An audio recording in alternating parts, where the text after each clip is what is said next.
పెండ్లిల కాడ పప్పన్నం తినేటప్పుడు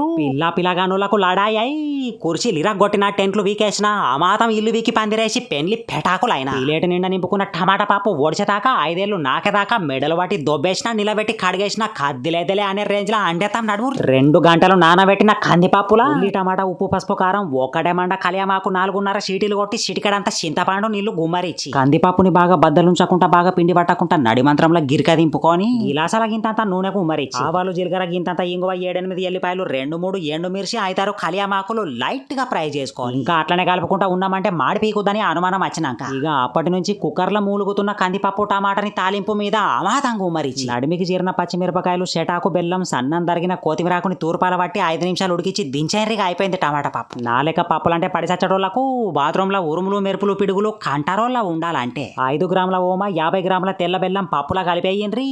మాక్సిమం గ్యాస్ట్రిక్ ని కంట్రోల్ చేస్తుంది.